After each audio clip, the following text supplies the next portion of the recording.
If you want to go into accounting, there are some skills that you need to master, and we're going to dive into each skill one by one. Being an accountant means that you're taking business activity and turning that into reliable financial information. And you want to understand what happened, why it happened, and you want to make sure that that information is accurate and complete. You'll need to get good at certain skills like your accounting fundamentals. And the way to do that is going to be through your accounting program that you're getting your degree in. Typically, this is a brick and mortar university. You're getting your bachelor's in accounting, or you can do this online. Places like WGU are great options. I would focus mainly on those financial accounting courses. Unless you're getting into a more specialized role like tax or government accounting, focus really on those financial accounting courses because that's going to be critical to you understanding these concepts in accounting as you get into your role. Next, you need to be really good at Excel. Excel is still deployed by most accounting teams today, and it's used for things like journal entries, reconciliations, and any analysis that you're going to do with financial data. Excel is the primary tool, and you need to know functions, you need to know pivot tables, and you need to be able to do things like Power Query just in case you have large amounts of data. I have an Excel course for accounts specifically if you're interested in that. There's a link down below. We have over 140 students that have become proficient in Excel and are over prepared for their job in accounting. And after Excel, you should get really good at writing in the sense of like business writing. So the way that documentation happens in accounting is a very specific type of structure. What you need to do is if you're going to your accounting job, you need to be able to get some memos ahead of time, or while you're there, look at some of the memos that are written, look at some of the tick marks that are written in documentation that's within some Excel workbooks, and make sure that you understand the structure, the words that are used. And I would spend at least like 1 to 2 weeks as you start your job just understanding the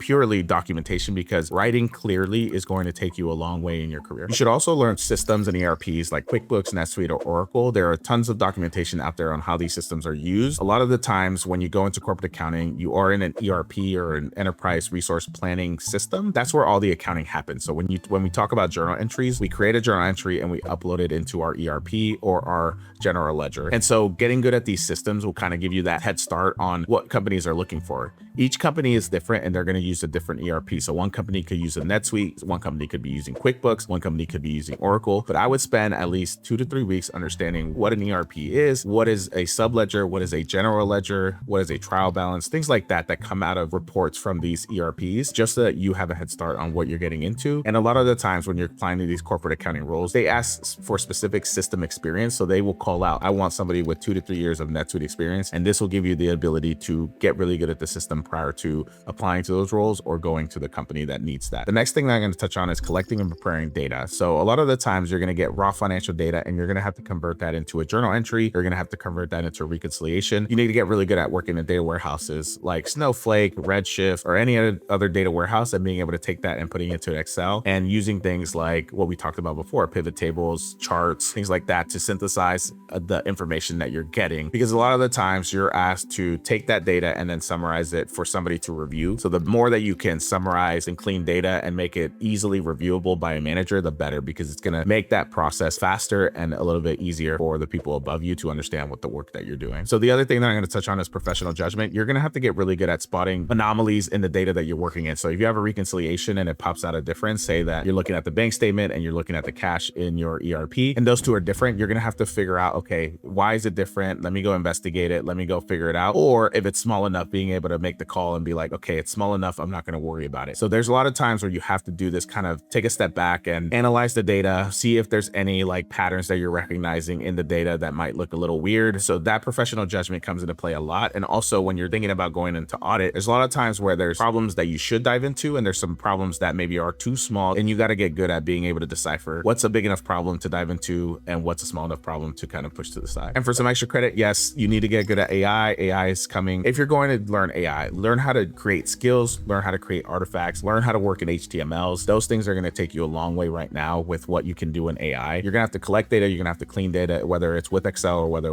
it's with AI. You're going to have to summarize the data in a way that makes sense for somebody to come and review it. You're also going to have to document still your processes. So whether you're using AI to do that, you got to make sure that the prompt is in a way that the structure of the way that it's written makes sense. And then lastly, you're going to have professional judgment, because a lot of the times AI will hallucinate, and you got to make sure that you're using your professional judgment to understand, oh, does the output make sense or does it not make sense? If you follow this roadmap, you're going to be able to get a leg up on the competition as you're applying for jobs and internships. And you're also going to be able to have a good foundation for a very successful career in accounting. Like I mentioned, I created an Excel for Accountants course that is going to be linked in the description. If you have questions about going into accounting, make sure to leave a question in the comments and I will make sure to answer you. And if you enjoyed this video, make sure to hit that subscribe button so that you can follow along for more accounting advice.